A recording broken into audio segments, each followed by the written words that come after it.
3, 2, 1. Welcome back, South Jersey football fans. Welcome back, New Jersey football fans. It's my Hats Off podcast here from Studio B. We had another. I see Greg Mack's already upset about start times. Greg Mack, we're going to talk about state semifinals today. We had a great weekend of sectional finals, and the state is now down to half as many teams as it was last week. I don't even know what the number is. I guess we have 5, 10, 20 public teams left in the state. First year we're going to have true state champions. Like and subscribe, as Rod said. And before we're going to get to Rod here in a second, who looks like he's, I mean, if you want to know where Rod went to high school, you're going to find out here in a second. Anybody who's not usually watching the show. First off, congratulations to all of our sectional champs. Let's go through them real quick. I'm just going to name them out. I want to make sure from the top we give our props and our hats off to Woodbury, Thundering Herd, 36-6 over Mapleshade. Salem, 33-14 over Paulsboro. I was there. So was Rod. Rumson, 34-27 in overtime over Raritan. Came back. Willingboro, 20-7 over Gloucester. Delsey, 44-7 over Hopewell Valley. Excuse me. Camden, 21-0 over Seneca. Both those games were last night. Millville, 18-16. I was at this one. They beat Hamilton on Friday night. And Mainland, 34-24 on the road at Middletown South. Group 5, Toms River North, 48-14 over Kingsway, and Edison, 28-14 over Lenape. Couple of big wins, some dominant teams. Any team that's left now is a champion, but they're looking for that ultimate championship, the state championship. First public state championships. I will not wait until someone prompts me to talk about the non-pubs either. As Holy Spirit, we knew St. Joe advanced in non-public B. Holy Spirit, holy cow, 50-21 over St. Thomas Aquinas in the non-pub B quarterfinals. Sorry. Special shout out to a friend of mine, Jawan Hudson, player at North Carolina Central, won the MEAC. Saw the pictures, won the MEAC. Congratulations to North Carolina Central and Jawan. I know Jawan was happy last night as his alma mater wins 21-0, who just so happens to be the alma mater of the man who makes everything happen here. D2 Sports Network, Studio B himself, Rod Self. Rod, go ahead. Let's see. You want the high, you got the high. You want the high, you got the high. Let's go, baby.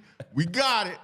It took us a while, but we got it. I hope. Listen, I usually don't come on the show. I'm not the biased type. I'm a straight shooter, Mark. On this one. But let me tell you, this one's a little different. Today, boy, oh boy, did I wake up happy. Came to high. Special delivery came in. Listen, this thing smelled like it smelled like it just came off the press. Shout out to Will Hickson, the whole Camden High family for dropping off some merchandise. I had to do it, but no, all seriousness, man, what a night. It was a great night, great weekend. Now you get to see my face. Let's go. Listen, this is from 1997 when I played. Wow.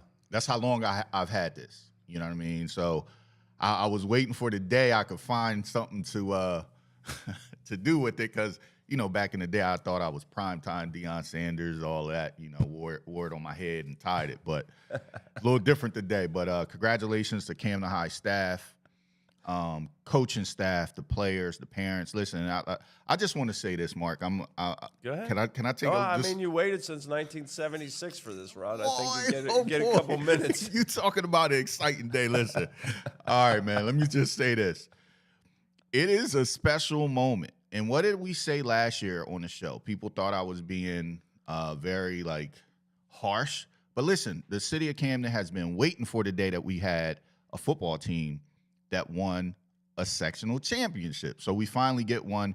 It is huge because the players, the coaches, everybody, especially for the players, it kind of shows them that things are possible.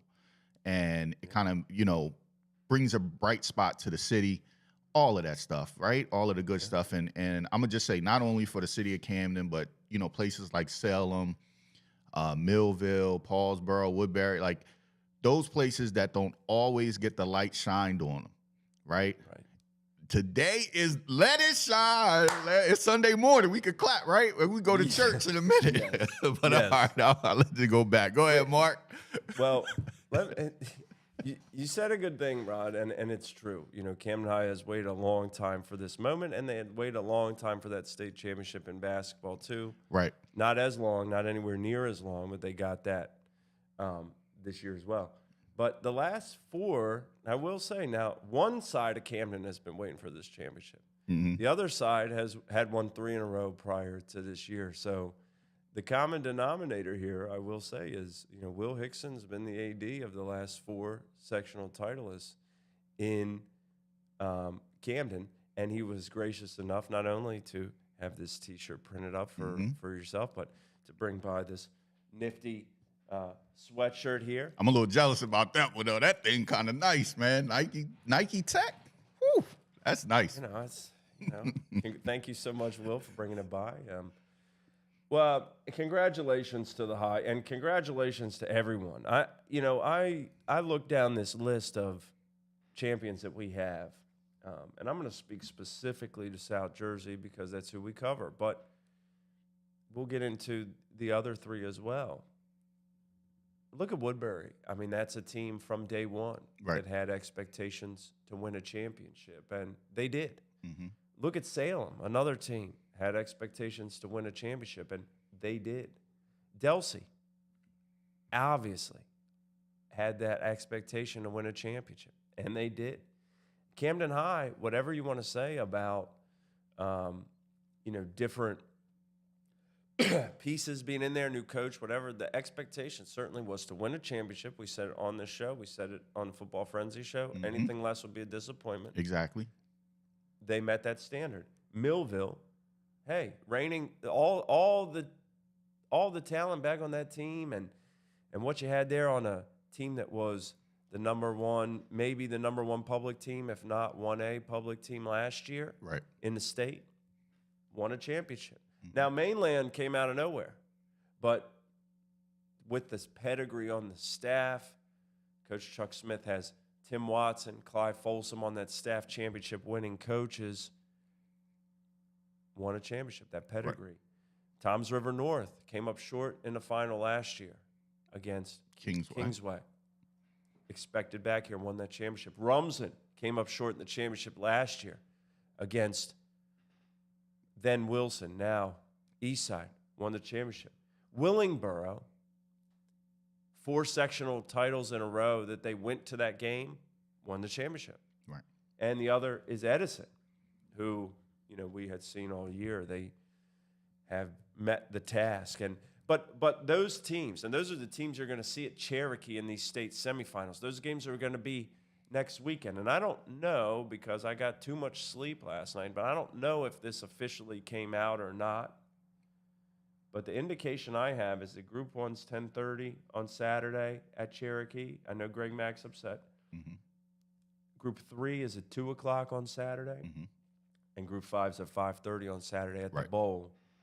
Group 2 and 4 are both on Sunday at 11 is Group 2, and 2:30 is Group 4. Now,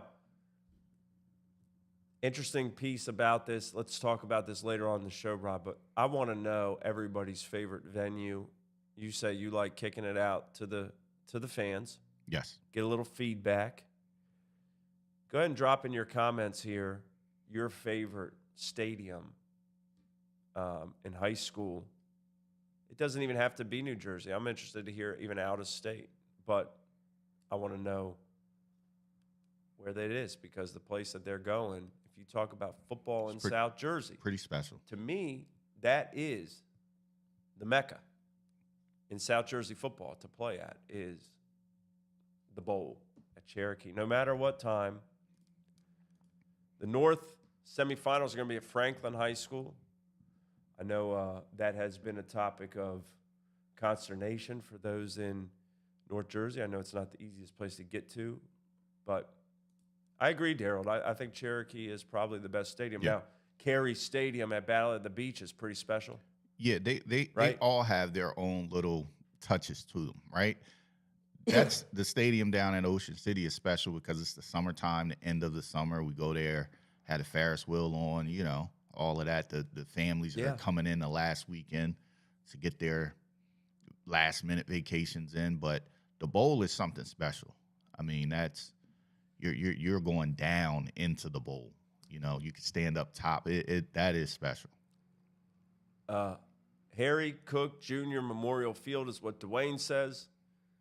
I need to know where that is, Dwayne. You gotta educate us.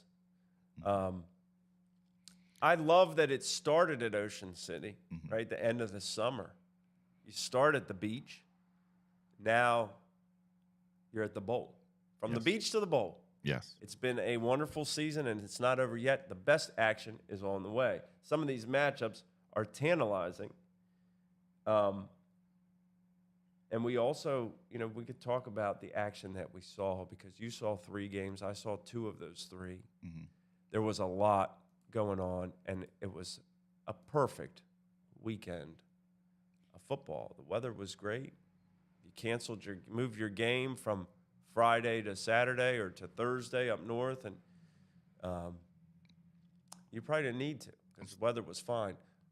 But, it was more games for more people to see. Special shout out to our guy, Coach Ab, who was part of the first sectional champions of this season because they played Thursday night, as the 6-seeded West Orange Mountaineers went through the 3-seed. Upset. Went through the 2-seed. Upset. And went up to Phillipsburg, and took down the 1-seed. Upset. Not only was it the first sectional title appearance in West Orange history, of course, it's the first championship. So congratulations to the Mountaineers. Congrats. Who will now, I believe, play Passaic County Tech, I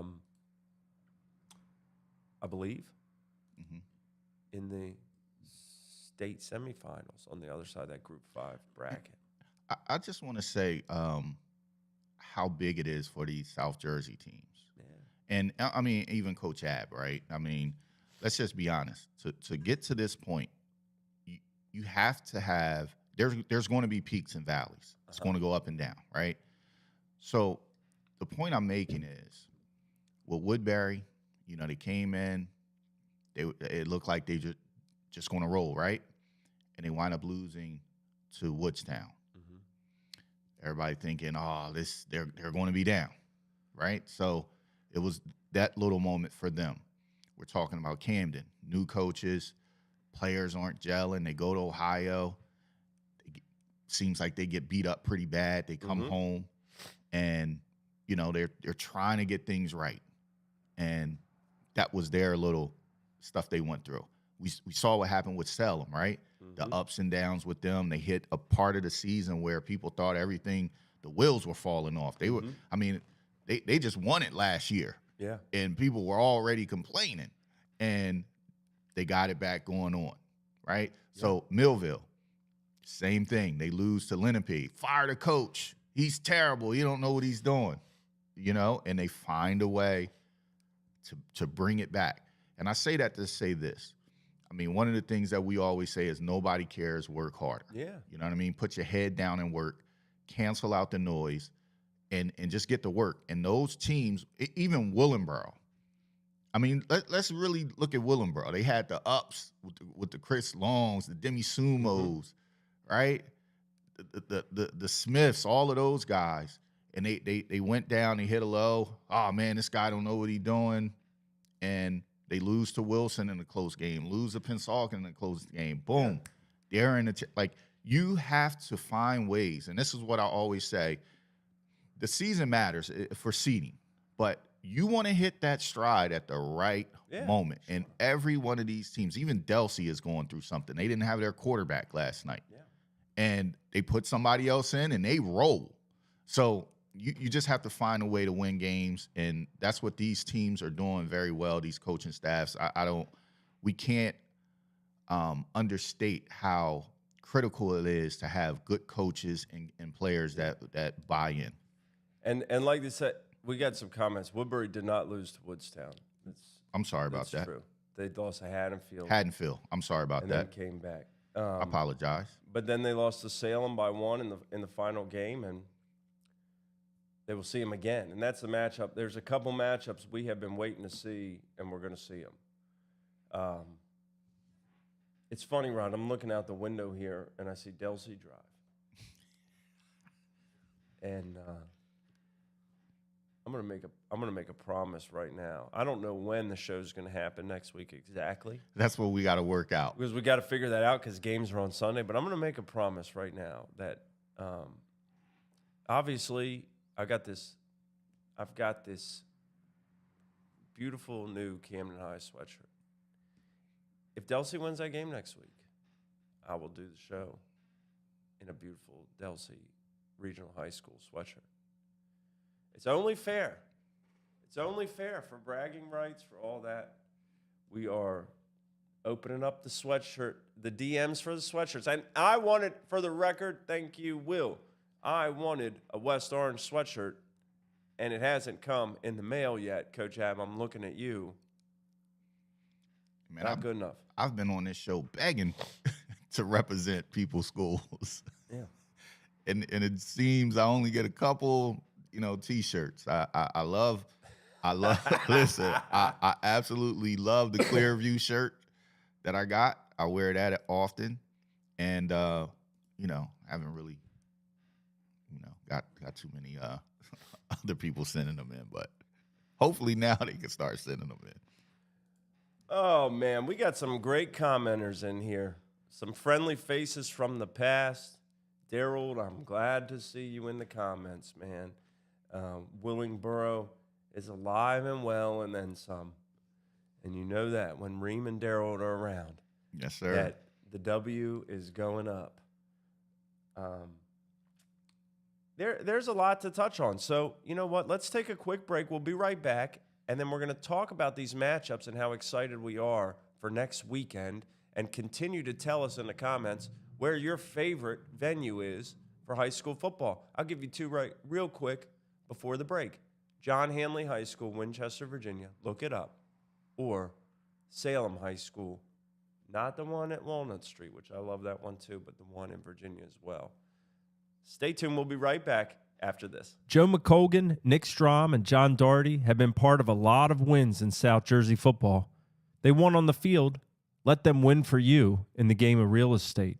With over $200 million in real estate transactions between the three of them and over 30 years of real estate experience, they're servicing anywhere in South Jersey, from the Philadelphia Bridges all the way to the Cape May Lighthouse. With one of South Jersey's fastest growing teams, $29.5 million alone in real estate sales in 2021 and 22. First-time home buyers, seller consultations, relocations, rentals, downsizing. Or if you're not quite sure how to get started in the process of real estate, give them a call for a free consultation at 609-314-9862. That's South Jersey Elite. They won on the field. Let them win for you in the game of real estate. Welcome back to my Hats Off podcast here at Studio B, brought to you by South Jersey Realty, Elite Realty Group. Thank you so much for your sponsorship. Thank you, Sully, giving us this platform here. Of course, with South Jersey Glory Days, to be sure to thank him and see his coverage of that Woodbury win yesterday. I saw the picture of Coach Nam getting doused with the Gatorade. There's a lot of that going around. Yesterday was a good day to get doused by it because it was a little warm outside if you're out there in the middle of the day. First, Rod, let's talk about this game we saw on Friday night as Millville goes down to Hamilton. And Hamilton hosted this game, but I would say most people in South Jersey would have considered Millville the favorite in the game. And things didn't look good for the Bolts. They're down 16-6 to start the fourth quarter. They had the ball, and it looked like they just weren't. I mean, the sideline seemed, not the coaches, but some of the kids, man, like hanging their heads. I mean, this is it. We're going down. You know, the season's going to end. You know what happened? No, none of this. They weren't whipping each other. Come on, guys, we got this. I mean, it was just kind of like, this doesn't feel like our night. Mm-hmm. But you see that sometimes. Well, somehow, some way, it was their night. And they go down and score to cut the lead. And then Hamilton gets the ball back with 9 minutes left. And you're Hamilton. You run that wing tee as well as they do with Kenny Smith and that good offensive line. And you think, We're milking. we got to milk this clock out. Yeah. Millville has 3 timeouts. And on Millville's side, it's like, when do you use them?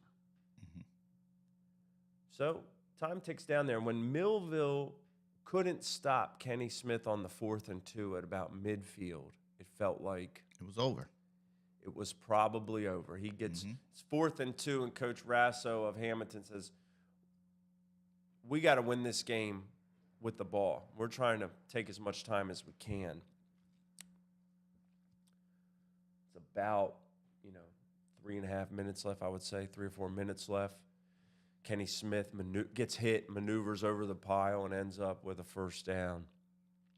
Moves the chains. And now Millville has those 3 timeouts. They need the stops. They get the stops.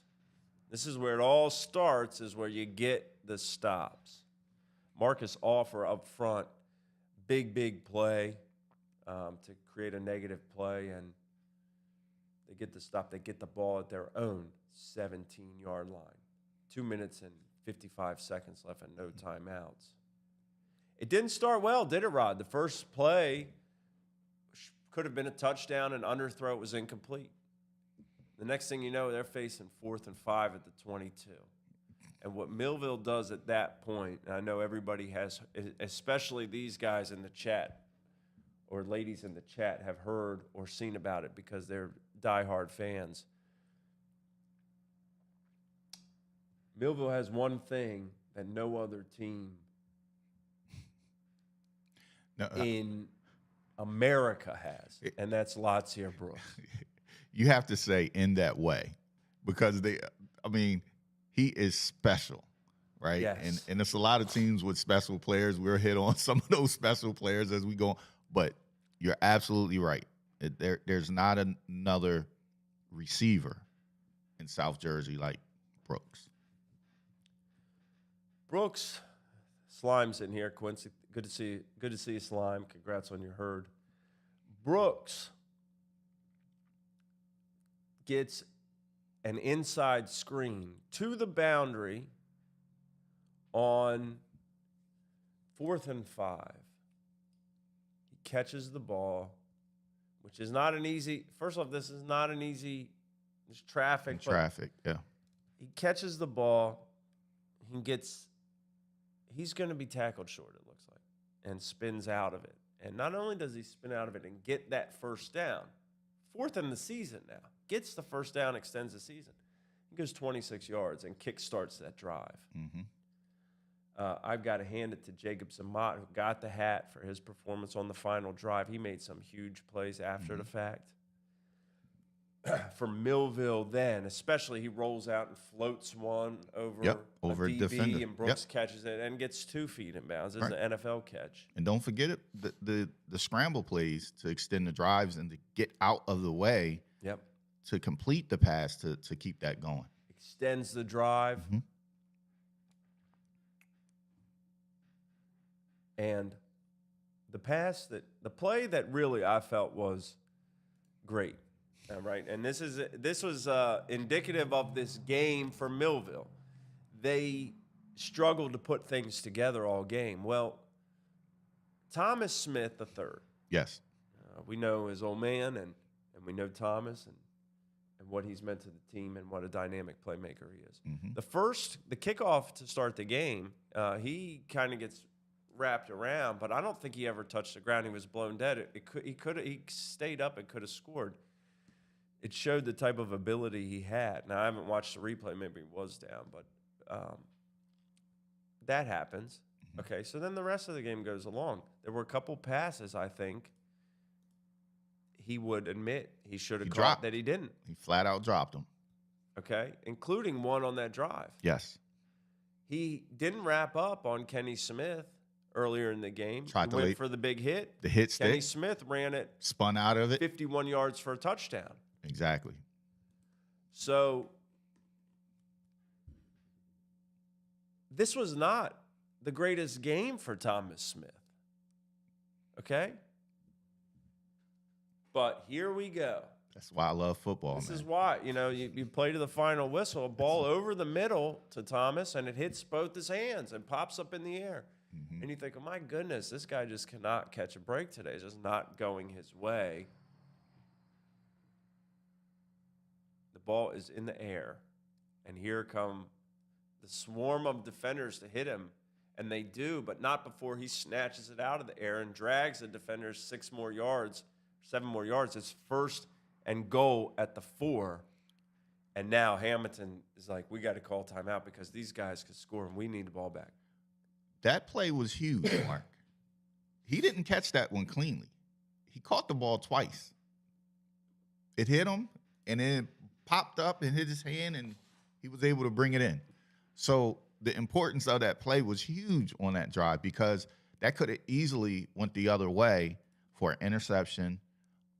I mean, incomplete pass, for him to make that play, to get himself together, and, that's one of the biggest plays of the drive. Yeah, and then the little man who never gets, and we mention his name, but he is seemingly always he's overlooked. In the footnotes, this guy. And I want to give a huge shout out to him because the Bolts are lucky to have him. Any team will be lucky to have him. He is tough. He's as tough as the day is long. My guy, Naeem Sharp.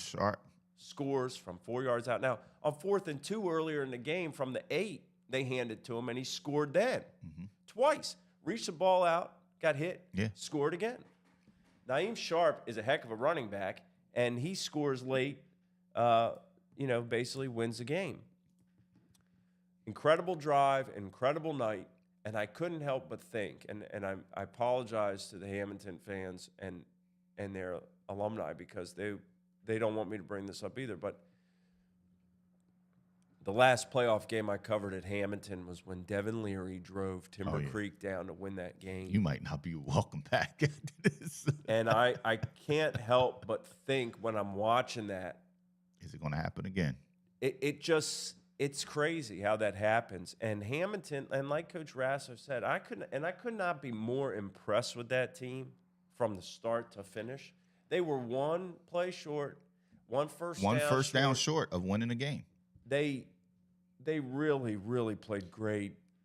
Presley at DN is a monster. They've got some great young players. Smith ran for 207 and 2 long touchdown runs. Yes. Kenny Smith, ladies and gentlemen, if you're not introduced to who Kenny Smith is, let me tell you something. That kid earned all of my respect. I mean, I can't count the number of times that he was hit and his helmet came off, or he was going up to make a hit and his helmet popped off. He got to go out the game, he broke a 51-yard touchdown, outran guys from Millville. Lottsdale Brooks was chasing and the other guys, and for him to be able to get into the end zone, the plays that this kid was making, I'm not saying that the game, I'm not discrediting Hamilton, right? But if they didn't have him, it wouldn't have been as close as it was. They might not have been at this point in the season. I mean, the guy has been everything. Just amazing. In a loss, I've never seen a kid, I'm not going to say never, but in a loss, for this kid to do what he did, walking out, talking to the Millville side coaches, some of the fans, and that was the first thing that kept saying was Kenny Smith is a dog. This guy is really good. So we do have to give him his flowers. They didn't complete the win, of course, Brooks and Zamont and Smith and Sharp and those guys, they kind of pushed the envelope. I'll say this: I was surprised at how many mistakes Millville was making. I mean, we looked at Hell; he was dropping passes. Smith was dropping passes. Just inaccurate throws early in the game. It, like you said, it seemed like they were kind of sleepwalking into the game, thinking it was going to be easy. Yeah. But for them, that last drive, what was it, 83 yards they went, I believe it was? Yeah. Any coach will tell you, if our defense is on the field and the team has to go 80 yards to win it, I'm cool. Like, we're okay with that. Well, I felt like, Rod, when I do feel that way. I agree with you. And I do agree with Coach Mack about the helmet thing. Kenny Smith's helmet did come off a number of times, and he had to come out of the game. You have to do that by rule. You know, that was unfortunate as well. But when Millville had the ball to start that drive, Bill Evans, NJ.com, great reporter, great friend. I said to him, if there's one team that you want to be in this position with to go down and score, it's probably Millville, right? If you could say that, put the true serum in any coach and say, all right, here's the receivers, the team, the court, the weapons. You got to go 83. Here's the roster all over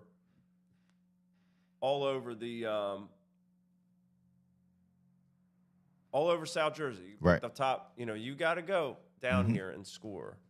Who are you going to pick? And I think a lot of people would probably take Millville. Those people would have been proven right on Friday night. 18-16 in 100 seconds, they drive 83 yards to win their second consecutive sectional title. They will play Mainland in the state semifinals. And Mainland goes up to Middletown South and puts on for South Jersey and comes away with a big win. Johnny Franchini, Johnny Football, as Mike McGarry calls him. I say Coach McGarry. Mike McGarry, the Atlantic City Press, calls him Johnny Football as an homage to Mr. Manziel in his days. The freshman helps lead Mainland to the big win. Defense was great.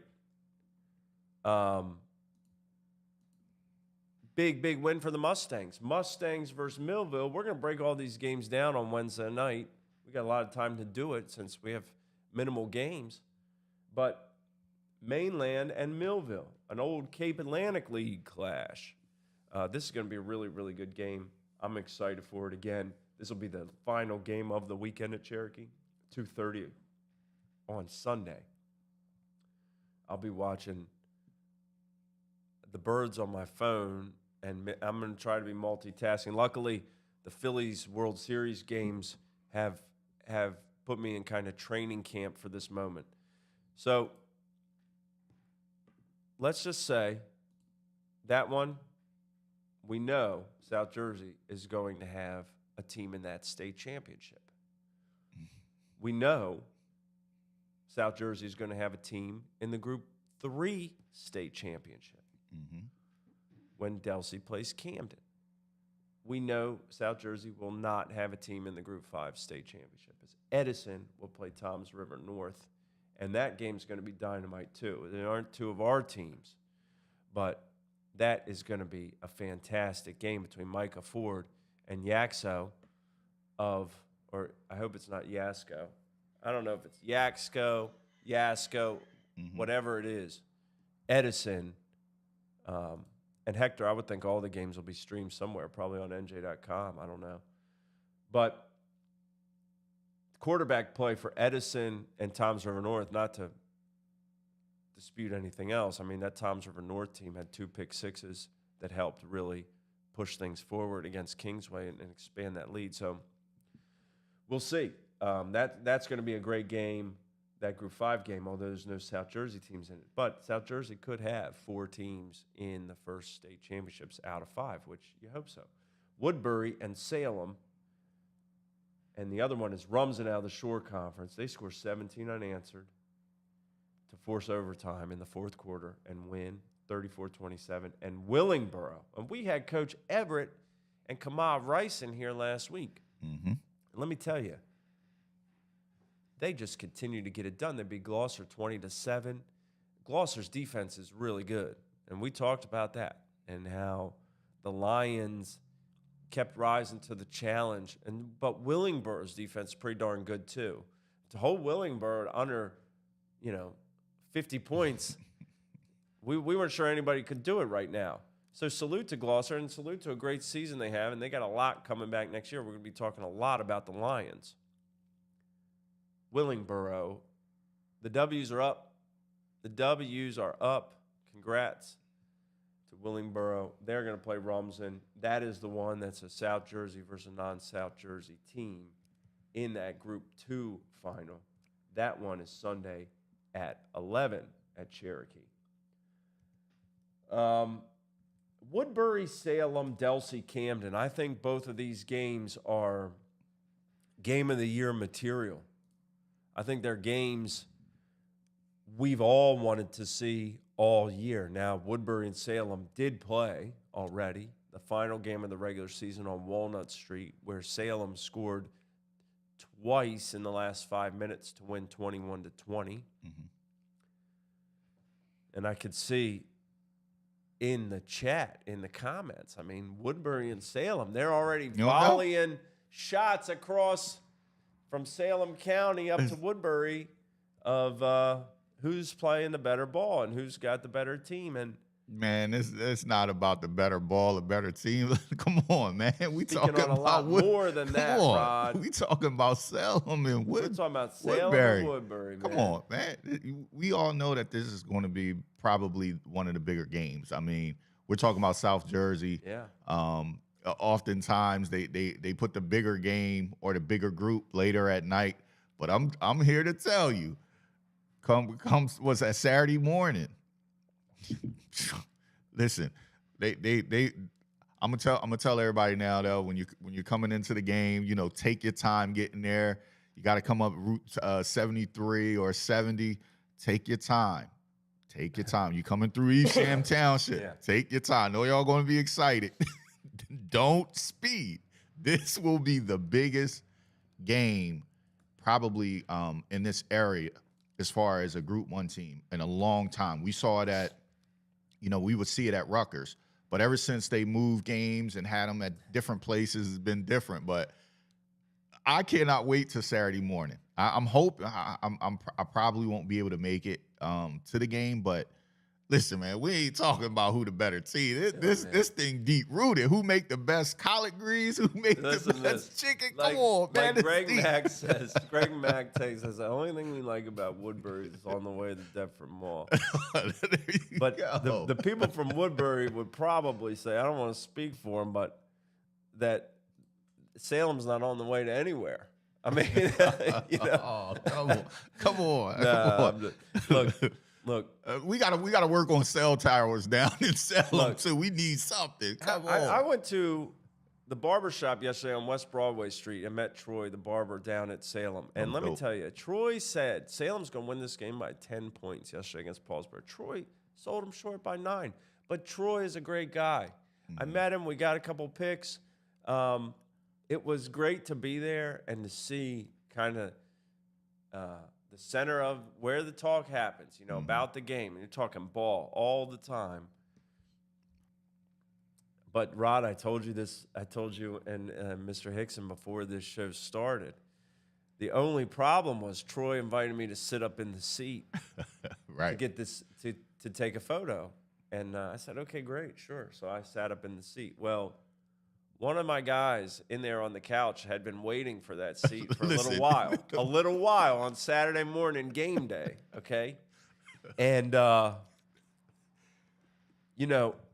Listen, let me say I this. don't know, but I had my whole life, Rod, and yours too, probably. Yours too, and a lot of others that tune in here. What we wouldn't give to have one more haircut. Okay, all right. And in that moment, yeah, I've never been happier that there is no hair on this head. Because my guy said, wait. Wait a second, that's my spot. Listen. And immediately I said, there's nothing to cut, man. Listen, I apologize. There is, well, I don't know if it's every barbershop, but I'm going to say in black culture, there is black barber etiquette. Listen, you don't come in and jump the line. Listen, it could start a war in there. Yeah, well, listen, there's nothing to shape up here. Okay, there is nothing to shape up. We all got a big laugh about it, and I was grateful. I always have, 300 T-shirts in my car. Everybody got a T-shirt, but it was a great time. Troy, thanks for having me down there, man. It's good to meet you. And Walnut Street, and Darian said it in these comments, Walnut Street was electric yesterday, Rob, wasn't it? Special place, man. How many people were there? They were there early. And to see it, how many people were stacked deep on the fence lines. Special. Beautiful weather. Just an absolute, I've said it before, I'll say it again. If you don't watch big-time Group 1 football on Saturday afternoons in South Jersey, I know people, cart their kids around to practices, and, you got all these different things you got to do, and there's limited time to do it. If you don't go to these games, you are missing an incredible experience. And you really are. I mean, it is so much fun. And it was a lot more fun for Salem yesterday than of course, it was for Paulsboro. But still, what an electric atmosphere. I saw a lot of friendly faces. Yes. A lot of good people and a lot of good football. And Salem wins that thing 33-14. But, it was a great day, right? It's a special place. I probably met 4 or 5 people yesterday that I had no clue who they were. But just for them to acknowledge that we were there and they welcomed us in, they thanked us. I mean, we got the opportunity to do the live stream. Yeah. Thanks for doing that, by the way. But it's just a special place to play. Just the setting. It's right on the street. I mean, you had everybody in the parking lot. They were tailgating. Then of course, you had the dog pound down in the end zone. They were hanging out. It was a really good a good place. But I just want to say, Paulsboro game yesterday, the kid Bagby. Yeah. It takes a lot of courage and guts to break out of how he started yesterday. Yeah, sure. I mean, they kicked the ball off to him. He caught it at about the 10-yard line and ran backwards and got hit. And next thing you know, it's a safety. Yeah. So to give up that 2 points, and then Salem goes up by 9 at that time, I believe. Yeah. I think it was 9 points. Right off the bat, I mean, we're only 3 minutes into the game. And then they scored the next possession of 16-0. But Rod. We thought it was over. But you know what? Bagby made the catch that put Paulsboro right back into business. He bounced right back. Absolutely. And and we're talking about in a football community where if he makes that play and they didn't fight to get back in and he doesn't come and make other plays, like that kind of lives with you for the rest of your life now. You know what I mean? Like that's one of those things where it's like, man, you got to see, you know how people are, right? Yeah. And it's mostly the adults. But for him to come back and make 2 or 3 big-time catches, I'm talking about, getting hit, make catches, set up for a touchdown, to get them back into the ball game, that was really huge of him. I just wanted to make note of that. It was, and credit to him, great kid, great kid. Paulsboro team full of a lot of really, really great young men. Yesterday, that game it had the feeling of a lot of things, Rod, and I wrote in my column for Sully that it was absolutely a portrait of Salem's season. They start out 16-0 right off the bat. Well, this is the same Salem team that came into the season with top 5 accreditation in South Jersey, basically, and well-deserved. They brought a lot back off a dominant team last year. Mm-hmm. And not only that, they went toe-to-toe with Camden at Rutgers. Mm-hmm. They won by, one of these Group 1 championships up north, one of the teams in them, or in the semifinals. I don't remember. I think it was the semifinals. I can't remember this exactly. But Cedar Grove was in that game. Salem beat them by 40 in the first game. Salem was clicking. They had everything going, and it felt like that yesterday, up 16-0 right off the bat before Paulsboro even had a snap of offense. The same thing happened in the season where Salem went into a lull. Right. The offense disappeared. The team was struggling. They were arguing amongst themselves. Well, I'm not saying yesterday they were arguing amongst themselves, but the next thing you know, it's 16-14. So now there's that lull, 14 points, boom. And credit to Paulsboro. I mean, they went down and scored. It's not like Salem had self-inflicted wounds. But 16-14, Ramaji Bundy lost his grandmother last weekend playing for her, gets a touchdown run, and it's 23-14 at halftime. And now defensive coordinator Dave Hunt tells the kids at halftime, I'm not changing anything. I'm not doing anything. You guys go out there and play like you can. And I'm not the best statistician in the world, but by my count, Paulsboro had -8 yards of offense in the second half.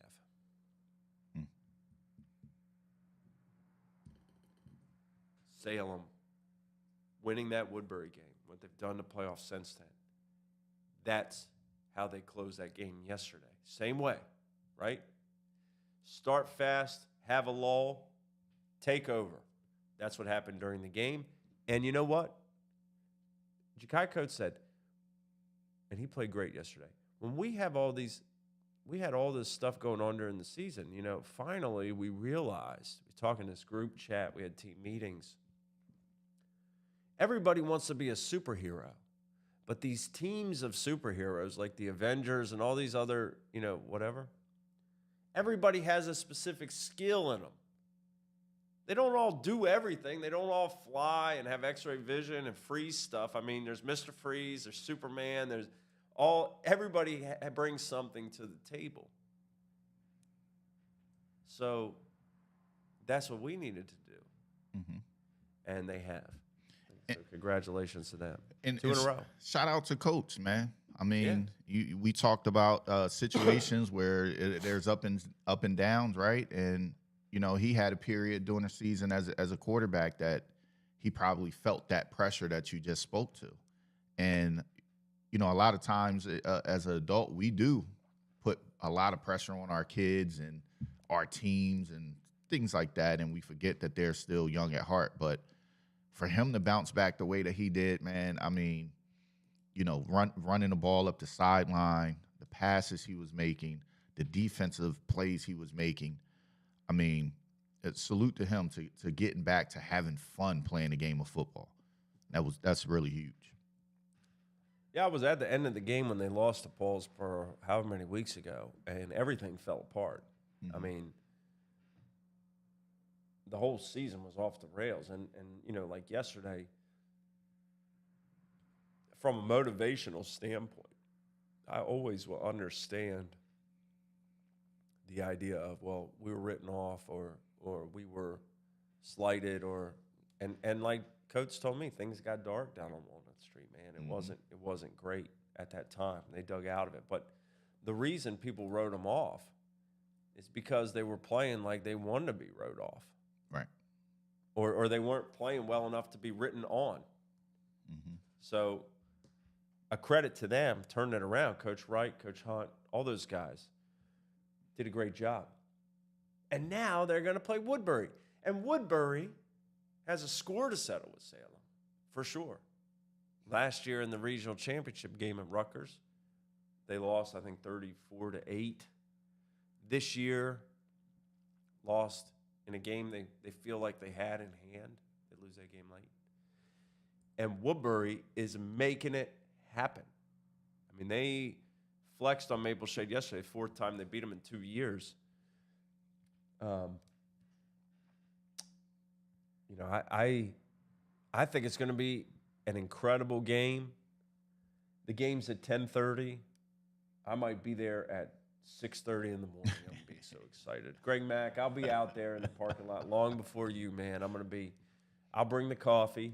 You bring the donuts. We'll get out there and hang. A little more than donuts making that trip. Yeah, but bring me. I don't know. Maybe go pork roll and cheese for a playoff game. What do you think? they may have a full spread out there. You can, kind of pick what you want, buffet style. It's a big week coming up.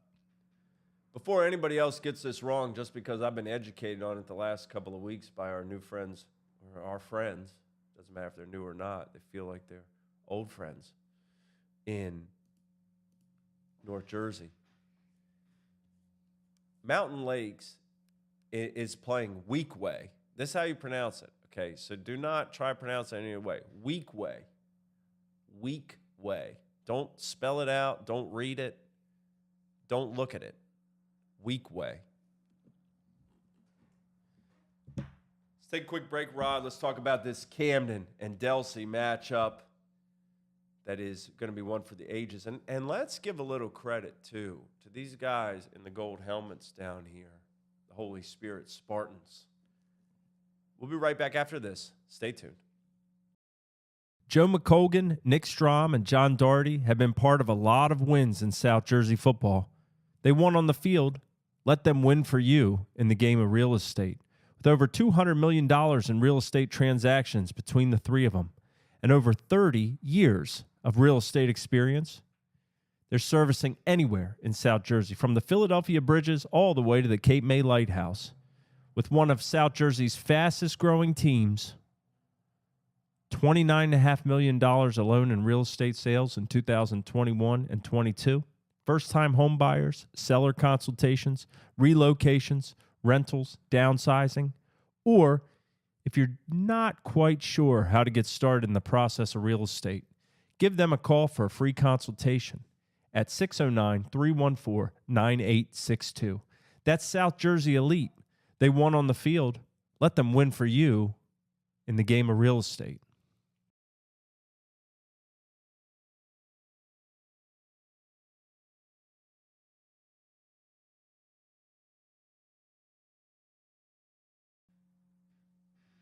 All right, we're back. Slight wardrobe change. Went with the different Panthers right now. And the reason why is the Permian Panthers, 1988. That's what I wore into the studio today before I realized that purple hoodie was coming my way in honor of Friday Night Lights, favorite book ever written. Shout out to Matt Ulmer who sent a screenshot. He says, forget NFL Countdown. This is my view every Sunday. Shout out right there. We appreciate you guys being in here. I look at this and say, Weekway? I don't know, man. I'm calling it Weekway. I'm calling it Weekway. This is how it's been told to me. Is Weekway. Computer just went nuts. I don't know what's going on. Rod, Camden, and Delsey. Now, Delsey, we know what they're going to do. Camden High's defense has been on a roll. These are two teams that have been destined for each other since the group, the group classifications came out. And Camden's in Group 3 and not Group 2.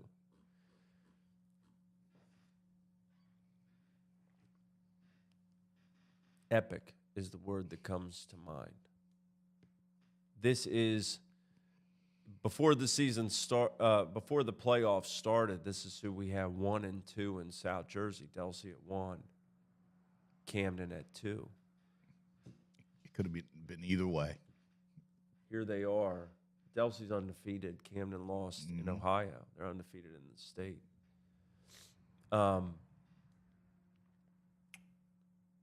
What a game. This is not... We've talked a ton about the differences in the haves and have-nots, the seeding, the schedules, the differential, the games that you may think. And I've even seen people say, look, some of these seeds are not right. They're wrong. We need to change. I don't know how to fix that stuff. And some of it I don't know that you can fix without having seating meetings with people in them that have seen all these teams. I don't know how you do it.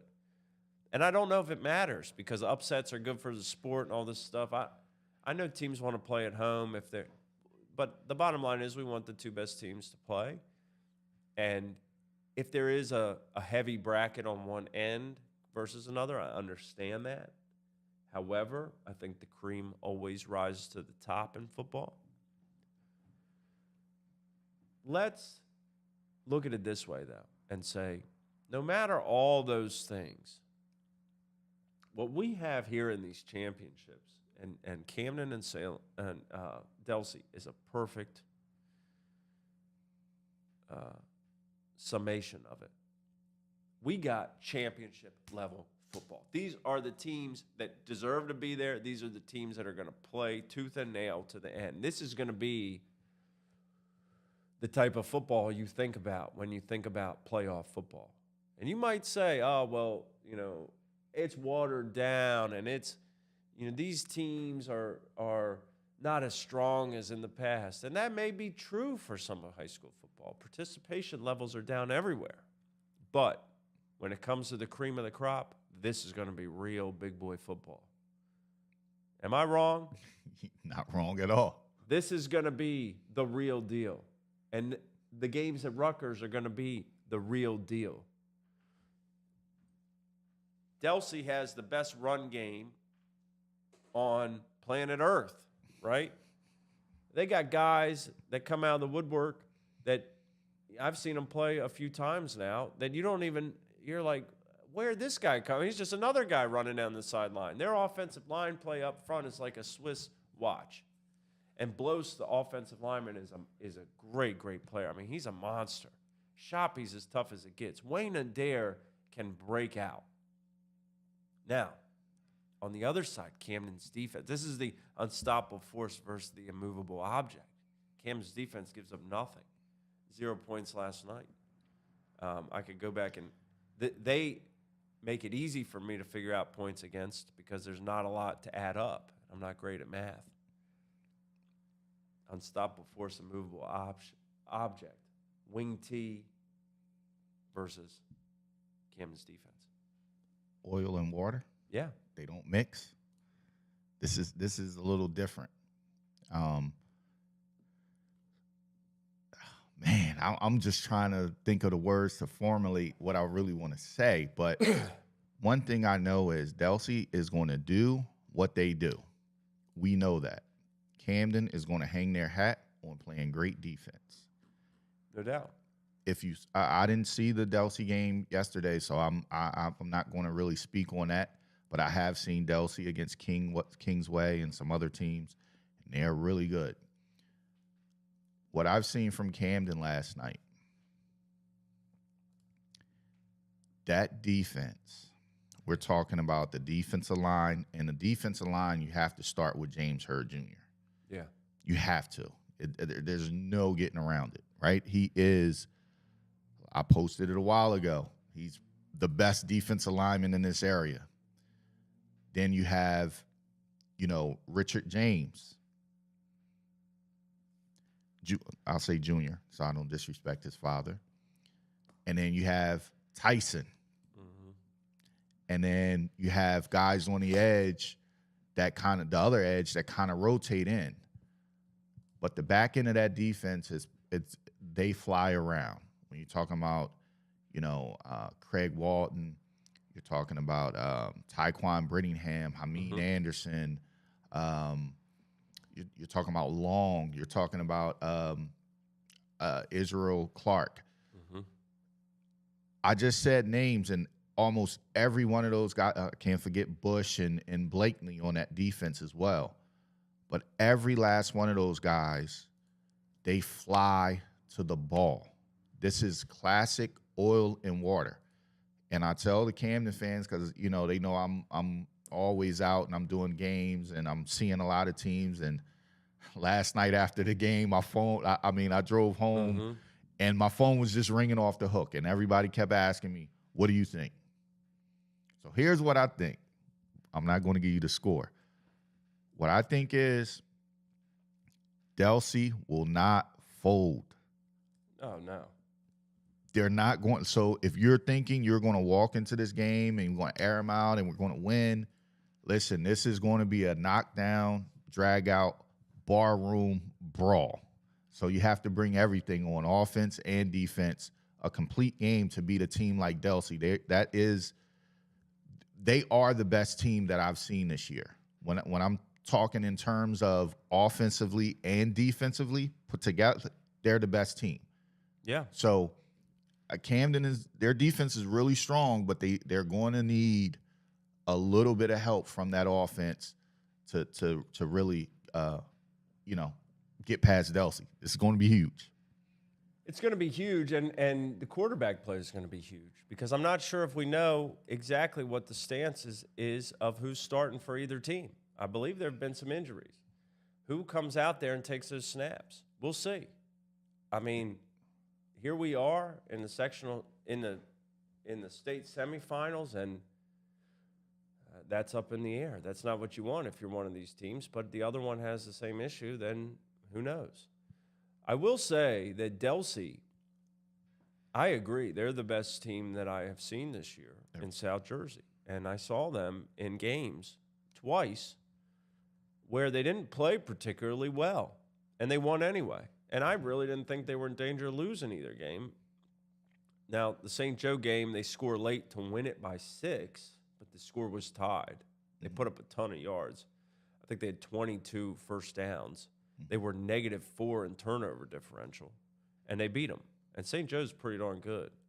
Kingsway game, we were there. They were negative turnover differential there on the road, and they were up by 2 scores late in the fourth quarter. They want to play in the phone booth, and they're going to make you earn it. There's no question. Mm-hmm. Now, Camden High on the other side, and sometimes we can get too bogged down in different details of, okay, can this guy make the play? Could it be this guy makes the play? This is gonna come down to turnover differential and what defense can get off the field. Special teams is a big deal, but this is a huge game. Again, we'll preview all these games, but Woodbury, if you were to tell me in the beginning of the season, hey, look, state semifinals, how would you like to see Woodbury and Salem, Camden, Delsey, Mainland, Millville? Sign me up. Wait. You're saying I could see those 3 all South Jersey matchups? Am I going to be able to go to every home site? Oh, no. They're all going to be at the bowl. Woo! Are you kidding me? It doesn't get any better, folks. It doesn't get any better. Listen, NJSIAA need to pay us, man. Yeah. Yeah, show us some of these ticket sales. But let's be real. With free sweatshirts, I'm getting free sweatshirts. I'm okay. But these matchups, man, come on. Let's go. Let's see them. It doesn't get any better. It does not get any better. I mean, some of the names can change, but the style of football that we're going to see on, Saturday and Sunday, to start off with to start off with Woodbury and Salem, that's going to be, we talk about the finesse of both teams. That's going to be a backyard brawl. At the end of the day, that game will be won in the trenches. Every team, both of those teams have guys that can fly around. They both have dynamic quarterbacks, right? And then we're going to move on to Delsey. You mean I don't have to leave my seat to see Delsey Camden? No, you don't. To see Choppy? To see Delsey wants to run the ball down your throat. They want to punch you in the face. And then you're going to tell me I get to see Camden's defense that wants to totally destroy you. The last 3 quarterbacks they played, they've made those kids feel like they want to tap out. They wanted to not play football any longer. Yeah. But I got to give Braden Davis a huge shout out. He earned my respect last night. They were punishing him again, but he kept coming back. So I just want to throw that in. But we're talking about like that Delsey Camden. That's going to be a man-on-man. Like, you got to be a dude to finish that game. Like, well, and Rod, just so we don't lose sight of this, and congratulations to Seneca on an incredible season. Seneca came in that game last night undefeated. Right. Camden won 21-0. Hopewell Valley came into their game undefeated. Delsey beat them 44-7. Whew. That's powerhouses. Let's not lose sight. Greg Mack, I cannot let it be Saturday yet. I'm still I got to figure out my wardrobe next weekend. I'm a little disappointed. I'm disappointed, but we'll get there. Well, first Greg Mack was saying the games are too early. Now he wants them to be now. You're the man, Greg. Let's not lose sight of another team in South Jersey. I promised we would talk about them. I want to talk about them right now. Holy Spirit Spartans. Look, the seeds came out. They have a seeding meeting for the non-public tournaments. Based on the numbers, Spirit was behind St. Thomas Aquinas, but after the seeding meeting, they put Holy Spirit ahead. This was a 4-5 matchup, so Holy Spirit was hosting. There were a lot of people who are upset about this. They said, if you look at the numbers, Aquinas should be hosting this game. Well, let me tell you about the numbers. His score was 50-21. There's the numbers. Who should have been hosting the game? Holy Spirit. The Spartans wanted to play this a different time, didn't want to crush the field. Both teams have to agree to it. And they didn't want to make the adjustment, correct? I think they wanted to play. The other team wanted to make the adjustments. I'm like, you know what? This might not be the right, you never want to kick the hornet's nest, man. And Holy Spirit has an incredible coaching staff. They have some incredible players. We highlighted some of the best the other night. They're going to play Red Bank Catholic in the semifinals. And I think Dwayne says only one guy was upset. Well, it doesn't matter how many guys are upset, Dwayne. It matters how loud they are. But either way, Holy Spirit and Red Bank Catholic. Now, Red Bank Catholic's been phenomenal all season. Right. I think their only loss was the Seton Hall Prep, who won yesterday to make the non-pub A semis. They're going to play Don Bosco, who beat St. Augustine yesterday. Holy Spirit, man, I'm telling you, can never count them out. They can never count them out. I think that could be a really, really good game. Holy Spirit, Red Bank Catholic. But I have a lot of respect for the Spirit coaching staff and everything about that program. Congratulations for getting to that semifinal. Andrew DePasquale, the coach, first-year head coach, young guy, done a great job. We always give a lot of credit to Coach Roman and everything that he does, and he does a lot. But, Andrew, congratulations on the big win, your first playoff win. Just want to make sure it was Seton Hall Prep they lost to 17-0. That's their only loss. Did I get that wrong? I just wanted to make sure. I just looked it up. Wasn't sure. I never remember exactly if I get it wrong. One thing I love about our commenters is they want top of it. If they're fact finders. Greg Mack hit me with he hit me with it wasn't the 10-yard line. It was closer, but it was more like the 7. All right, I give it the 7 6-yard line. But well, that's true. Yeah, that is true. And look, I know some people probably listen to this on audio and they think, man, this is it's just like always apologizing for stuff. I mean, that's the Virginia in me. I'm sorry. You know, I gotta keep that Southern hospitality. But St. Joe is in the other side of that bracket. They're going to play DePaul. St. Joe played a week ago. They played in the early portion of that 2-week spot. Don Bosco Prep beats St. Augustine. Yeah, Dwayne, it's a tough trip for the Hermits, a long trip, but, you know, the Ironmen are number one in non-pub A, which de facto in this state is number one in the state for a reason. So St. Augustine will be back.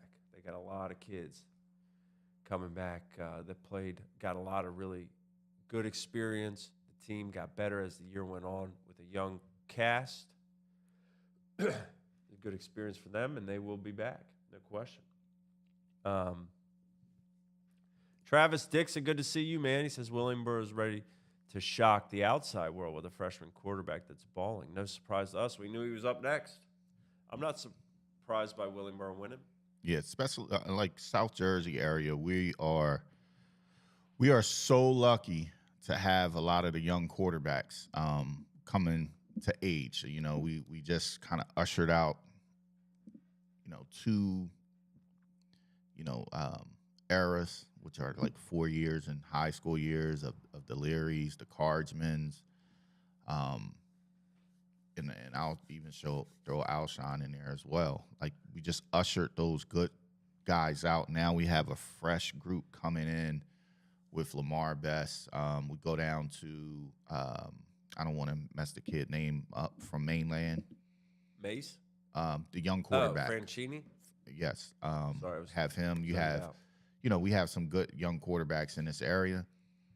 Willingboro got a tough one, man. He's there 4 years. He's going to give people problems for the next 4 years. It's going to be tough. One thing I want to mention, I don't know if this has happened before. I should know if it's happened before, but I don't know if it's happened before. Friday night may have been the first time that a family has two hat winners between brothers. I don't know if that's ever happened. I have to go back and look, but Jacob Zamat got it, and his brother Joshua Zamat, who's helping coach with Millville this year, got it twice. He got it once at St. Augustine, and he got it once at Holy Spirit. And Holy Spirit, he led a ferocious comeback to beat Delsey one year in overtime in Absecon. And, you know, his little brother led a ferocious comeback the other night. So I don't know if any brothers have ever had it before, but we'll see. Marcus, good to see you, man. Yeah, Derek Bryant, Willingboro running back. He is next up. Willingboro's got guys across the board. Coach Everett's going to have the suit on. He's going to have the suit. He's going to suit up. We're going to see him at Cherokee. For everybody who, may have missed it earlier,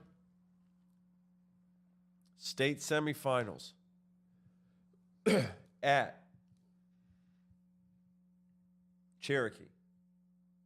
Saturday, Group 1, Woodbury and Salem, 10:30 a.m.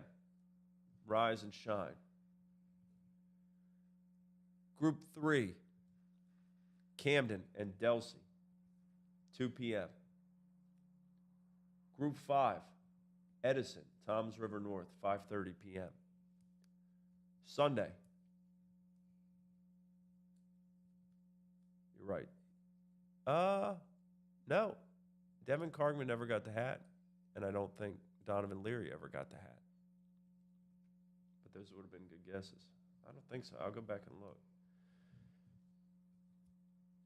Sunday, Group 2, Willingboro and Rumson at 11 a.m.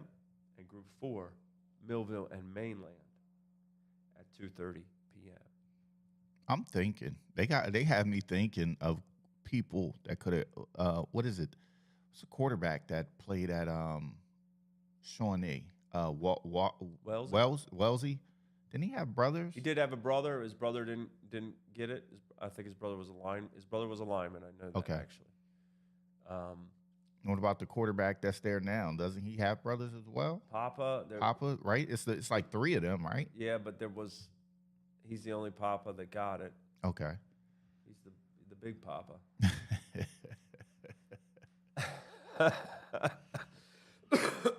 I don't. There was another one. Not the Johnson brother. I mean, not the Johnson brothers at Woodbury, right? I know one got it.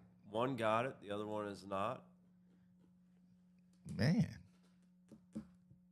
I don't know, man. I should know. I mean, I'm the one who has them all listed out.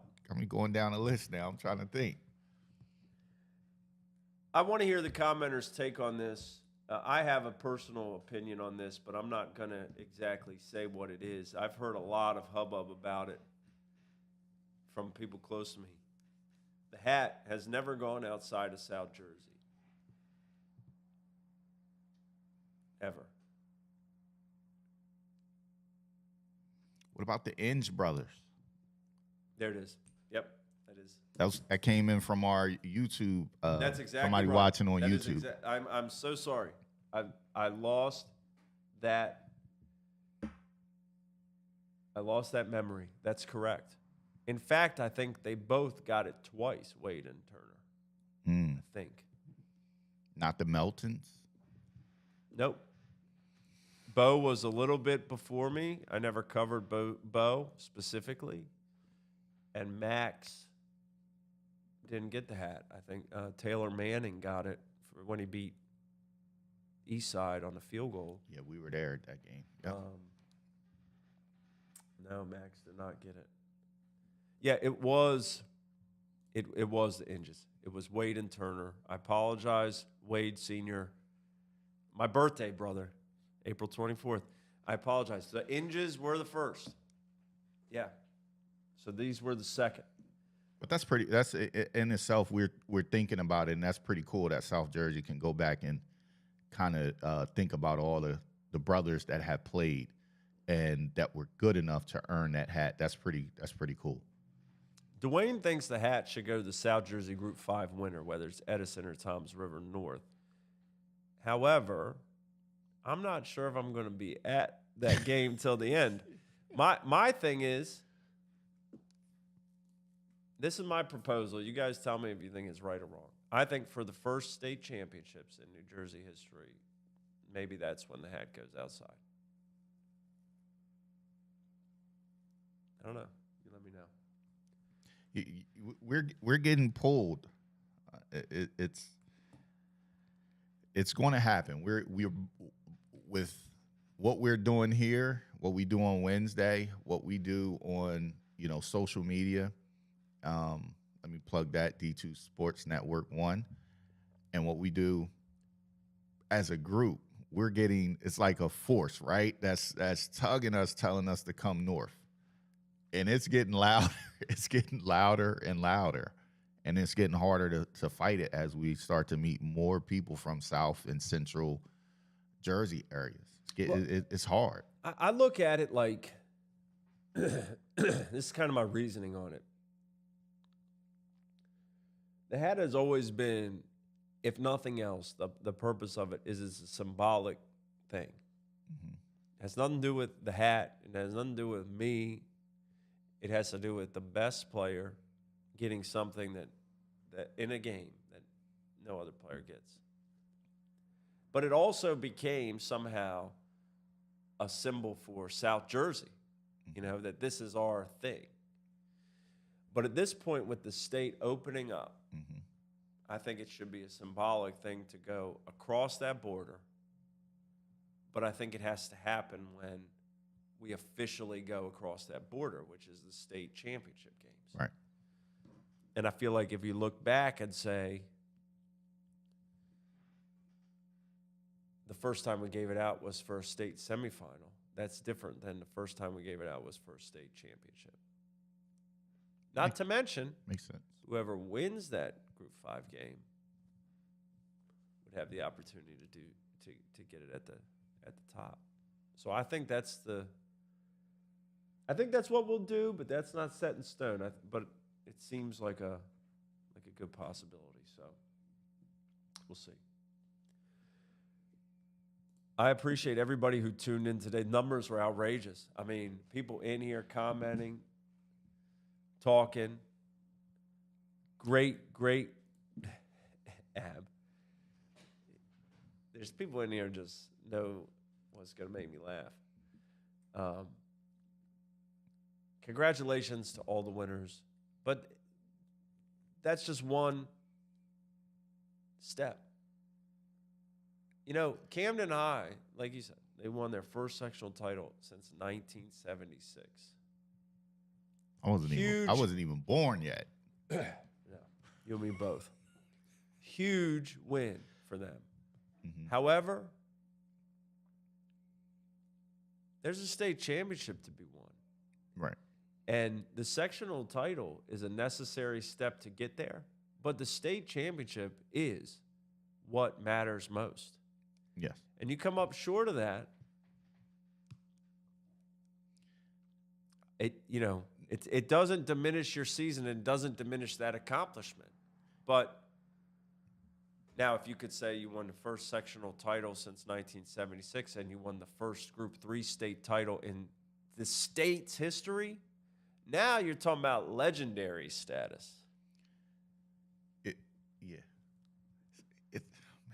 That sectional has been running from us for years as a Camden High alum.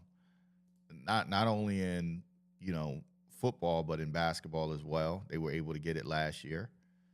Now this year they were able to get it with football, and I keep looking down at my phone. I'm getting texts from some of my friends. Like, can you believe it? Yo, that game was crazy. Just stuff like that. And for me, I know I don't want to keep going back, but that's just special, man, for them to win that. I know the state is the goal, but to get to that point, I'm looking yesterday. I'm looking on the field and I'm seeing, I met Will Hickson in 1988 when we first moved to New Jersey. I met Bob Henson in the same year. He graduated with my cousin Leroy, who played basketball at Camden High. So some of those friendships, relationships. I'm looking at Hameen Anderson on the field. Mm-hmm. Me and his dad, we grew up together in recreation out in Parkside running around. We had to do summer school together, and just to see the joy on his face, his family. Tyquan Brittingham, I know his whole family. Like, it's just, as a person in the media space, you want to be non-biased, but this is the one time, like I need a pass. But that sectional championship was so huge, yeah, for the city. But like you said, it's time to refocus that energy. One side of the city, right? We got to say that, yeah. The city as a whole is always cheering for each other. Yes. We know that. We saw that last year in basketball. Yes.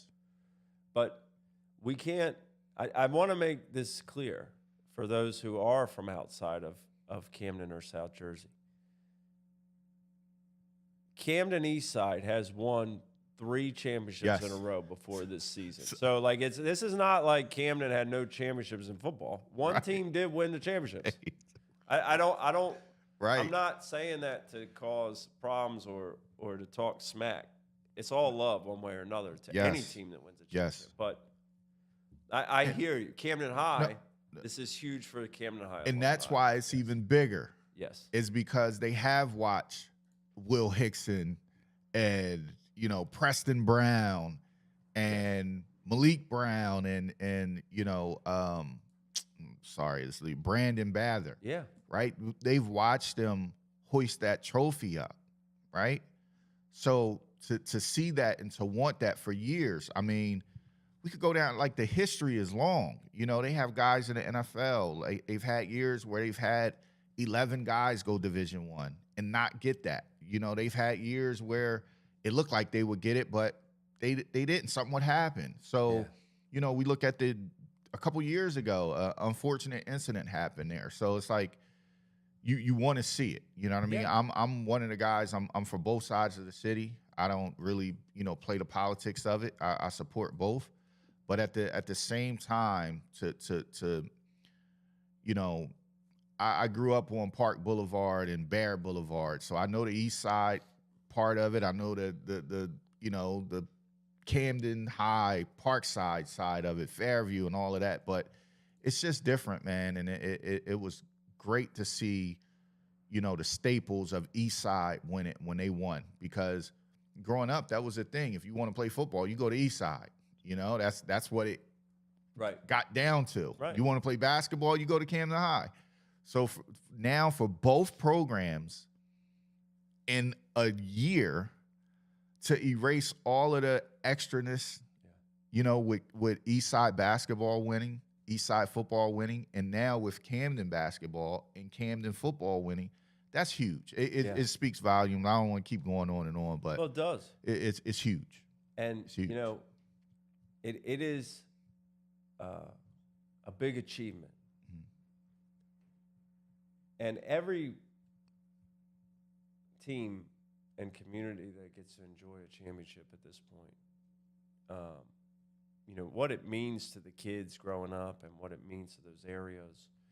I mean, I'm going to guarantee this right now. What it means to Quan Brittingham to win that championship, okay, is huge. It means the exact same to Jared Shoppy to win his. And it's Delsey's 15th sectional title. But you know what? It's his 2022 title. It ain't, that's what, then now we're trickling down even further. And again, last night will live in history for anybody, for both teams. Right. It will live in history for the city, for Camden High. Maybe more so than it would live in the town of Franklinville because they've had so many. Right. But on Saturday, one of these teams is going to the state championship. And the other one's going to sit at home and cradle their sectional title trophy, as well they should. But they're going to have to do what most everybody else is going to have to do. At Rutgers, buy a ticket. Buy and watch football. Right? I mean, Yeah. This sport is wonderful. It's great. It's emotional. It ties communities together, and all of it is what makes it so fun to cover, and why I love it. Why I'm still doing this. Right. And why I'll continue to do it as long as I can. But football is a zero-sum game, my man. There is a winner and a loser, and one team comes away with a trophy. And this year, one team in all 5 public groups is coming away with one trophy. And I don't want to see one letter jacket that says state champions on the back if you won a sectional championship. I'm sorry. I don't want to see one ring that says state champions on it if you won a sectional championship. I want it to say sectional championship. There is one state champion now. We have waited. We have clamored. We have begged. We have asked, we have groveled, we have complained, we have screamed, we have cursed. We've done everything we can to get here, and we are here, baby. Yo. We're 2 rounds away. Mark, you shooting today. Pow, This is pow. my pulpit, man. This is my pulpit. And Yeah. the hat is off to the state for making it happen, but we're going to have state champs. There is going to be one. Yeah. There is going to be one. And if you are a state champion, let me say this. If you're a state champion, and you show up somewhere and you see a guy in a letter jacket for a team that wasn't playing you in the state championship, you say, man, take that off. You were a sectional champion. You were a sectional champion. County? Hey, good for you. County? You won 3 games in the playoffs, but we were the state champion. What about county? We can't do county championship jackets? They're not doing those? I'm joking, y'all. County I'm joking. championship. Don't hurt me. County champions. I've seen some county championships jackets floating around, but yeah, it has to be put in its right place. There is sectional, and then there's state. Yeah. You have to identify yourself. There's If you're state, man, you're not golden. You're platinum. I mean, no one can touch you. it's first class. Yes. Literally and figuratively this year. It is the first class. It's first class, yeah. No leather sleeves if you did. Slide knows what it means. Come on. Yeah, come on, man. Y'all are hilarious. Everybody's funny, man. I love that idea, Slime. I love it. We need a hats off letter jacket. Yeah. Because last time I checked, we're undefeated. I mean, at all these championships, I have not lost one yet. But I just want to say I know we kind of getting closer to the end. Thank you to the whole South Jersey community this year. Yesterday we had about 6 guys at every game. Doing coverage. They have welcomed us in. I walked in with Coach Fisher and Seneca's team, just recording them, trying to get their atmosphere, their vibe, and the doors. I just want to thank Salem for opening the door, allowing us to come in and broadcast that. I just didn't want to miss that. I wanted to make sure I gave everybody their respect and flowers and let them know how much we appreciate them, because everything that we are doing right now is for South Jersey. It's not for self-gratification or anything like that, because none of us are getting rich off of this. We are doing this out of the love for the game of football and the love of South Jersey sports in a whole. So thank all of you guys. Will Hickson, Mark Phillips, what's my guy down at Pennsgrove? Anwar. They've really helped Roberts us out. Yes. Yes, Mr. Roberts at Salem, yes. But I just wanted to say that before I ended the show. We got to that point. I didn't want to forget it. And you know what? Just because we got them both here, they're both beautiful. Right here for a week, guys. I'm gonna hold them up. Talk your trash. Am I in here? Yeah, you're Talk in. your trash. This is. I can't look at this. So here's the question. You holding up two nice helmets, Mark. I'm gonna get Mark in trouble. Which helmets you like, Mark? Which one's your favorite? I'm about to get you in trouble. You better not say the My wrong favorite? one. Out of those two, which one's the favorite? Which one's This your is my favorite? favorite No. one right here. That's my favorite one right here. Trying to weasel your way out, Mark. Doesn't quite fit, You but gonna get that one on. look, man. Which one of these is my favorite? Don't say it. You don't have This to is say not Woodbury's. Woodbury went with the solid blue this year. It's beautiful. I love the metallic gold. I love the black unis. Oh, the black unis are fire. And I love the herd. I mean, I love the name the herd. Mm-hmm. And the herd, of course, have horns. So too do the Rams.